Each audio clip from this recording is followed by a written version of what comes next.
After these things and these acts of faithfulness, Sennacherib king of Assyria came and invaded Judah and encamped against the fortified cities, thinking to win them for himself.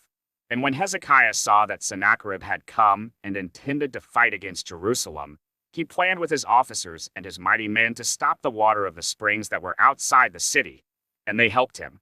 A great many people were gathered, and they stopped all the springs and the brook that flowed through the land, saying, "Why should the kings of Assyria come and find much water?" He set to work resolutely and built up all the wall that was broken down and raised towers upon it, and outside it he built another wall, and he strengthened the Millo in the city of David. He also made weapons and shields in abundance, and he set combat commanders over the people, and gathered them together to him in the square at the gate of the city, and spoke encouragingly to them, saying, "Be strong and courageous. Do not be afraid or dismayed before the king of Assyria and all the horde that is with him, for there are more with us than with him. With him is an arm of flesh, but with us is the Lord our God, to help us and to fight our battles." And the people took confidence from the words of Hezekiah king of Judah. After this, Sennacherib king of Assyria, who was besieging Lachish with all his forces, sent his servants to Jerusalem to Hezekiah king of Judah and to all the people of Judah who were in Jerusalem, saying, "Thus says Sennacherib king of Assyria, on what are you trusting, that you endure the siege in Jerusalem? Is not Hezekiah misleading you, that he may give you over to die by famine and by thirst, when he tells you, 'The Lord our God will deliver us from the hand of the king of Assyria'? Has not this same Hezekiah taken away his high places and his altars and commanded Judah and Jerusalem, 'Before one altar you shall worship, and on it you shall burn your sacrifices'? Do you not know what I and my fathers have done to all the peoples of other lands?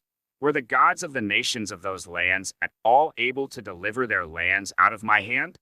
Who among all the gods of those nations that my fathers devoted to destruction was able to deliver his people from my hand, that your God should be able to deliver you from my hand? Now, therefore, do not let Hezekiah deceive you or mislead you in this fashion, and do not believe him. For no God of any nation or kingdom has been able to deliver his people from my hand, or from the hand of my fathers. How much less will your God deliver you out of my hand?" And his servants said still more against the Lord God, and against his servant Hezekiah. And he wrote letters to cast contempt on the Lord, the God of Israel, and to speak against him, saying, "Like the gods of the nations of the lands who have not delivered their people from my hands, so the God of Hezekiah will not deliver his people from my hand." Then they shouted it with a loud voice in the language of Judah to the people of Jerusalem who were on the wall, to frighten and terrify them, in order that they might take the city. And they spoke of the God of Jerusalem as they spoke of the gods of the peoples of the earth, which are the work of men's hands. Then Hezekiah the king and Isaiah the prophet, the son of Amoz, prayed because of this and cried to heaven.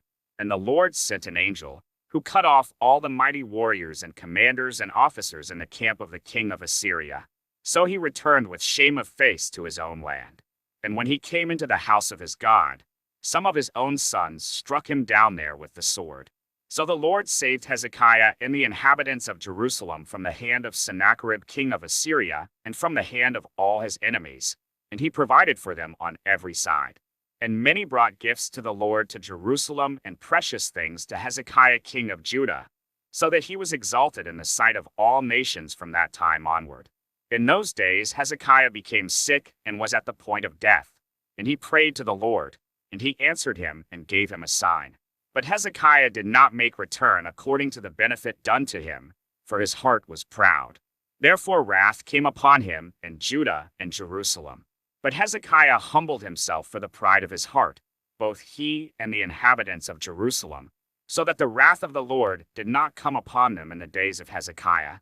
And Hezekiah had very great riches and honor, and he made for himself treasuries for silver, for gold, for precious stones, for spices, for shields, and for all kinds of costly vessels. Storehouses also for the yield of grain, wine, and oil, and stalls for all kinds of cattle and sheepfolds. He likewise provided cities for himself, and flocks and herds in abundance, for God had given him very great possessions. This same Hezekiah closed the upper outlet of the waters of Gihon, and directed them down to the west side of the city of David. And Hezekiah prospered in all his works. And so in the matter of the envoys of the princes of Babylon, who had been sent to him to inquire about the sign that had been done in the land, God left him to himself, in order to test him and to know all that was in his heart.